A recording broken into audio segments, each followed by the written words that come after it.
This is the Wi-Fi analysis of this home. It's a 4,600 square foot, two-story building with 4 bedrooms and 4.5 bathrooms. What I did, since the homeowner did not give me a floor plan, I just went ahead and used a Google satellite image.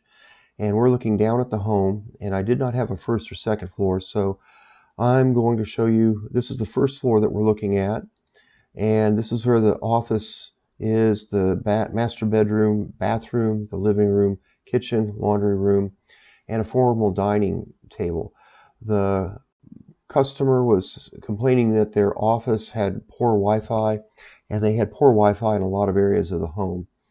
So the access point, turns out, was upstairs in the game room. There's the game room here, and then there's some kids' bedrooms over here, and you can see this is where the windows are for those bedrooms. So let me show you how I did the survey. So I'm going to go in here, turn on where I walked when I did the survey. So on the second floor, these green lines, I started here, and you can see there's a little arrow in the middle that shows that I walked along here, and I made some data points. Let's inspect in here. And so about every 7 feet, this gray dot means that my equipment made a snapshot of what the Wi-Fi looked like. So right here, if I zoom in on this gray dot and take that snapshot, you can see here's the traffic on 5 gigahertz. And you can see it's 80 gigahertz wide. There's another access point in the area. And at 2.4 gigahertz, you can see that I've got one channel on 40 megahertz wide, and another access point over at 20 megahertz wide. But let's take a look here at the first floor survey. So the first floor survey, I went and took a walk through the yard and down the driveway. And the reason for that is I wanted to push the neighbors' access points away from this house. Otherwise, they can falsely show up inside the house and put you on a wild goose chase looking for stuff. So I'm going to hide the surveys for a second. We'll go back up to the second floor, and you can see this was the name of their access point, or SSID. They were broadcasting golden Wi-Fi. The main access points were located here in the game room on the second floor, and you can see how it covers a lot of upstairs. But when we go down to the first floor, so I'm leaving the blue circles, mean that those access points are turned on this software. And I'm going to go down to the first floor, and you can see that the access point upstairs, the main Wi-Fi router is what people call it, was only illuminating this portion of the house. So the living room, the master bedroom, and the person's office was not getting enough Wi-Fi at either 2.4 or 5 gigahertz. So what they did was they put in Wi-Fi repeaters.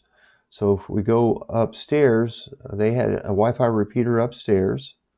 I'm going to turn that on, and you can see here how the Wi-Fi repeater improved a little bit down here in the coverage of the upstairs. And the good thing is they put the Wi-Fi repeater in a good spot. You want the Wi-Fi repeater to be within the footprint of the main access point. So these are the main access points that I'm hovering over, and we want the repeater to be within the green or yellow zone so that it's receiving enough speed from the main access point so that it's not a bottleneck. So these two APs are repeating the signal, and we're getting a little bit better coverage in there. But what does this do? So I'm turning on all the access points on the second floor, and what does that look like broadcasting down through the floor to the first floor? Really doesn't help at all. So what they did was they put in some more repeaters, which I really don't recommend. But there's this repeater, and that repeater didn't help. And then there's this repeater and that repeater. And they helped a little bit in his office because we finally can get the signal into the office.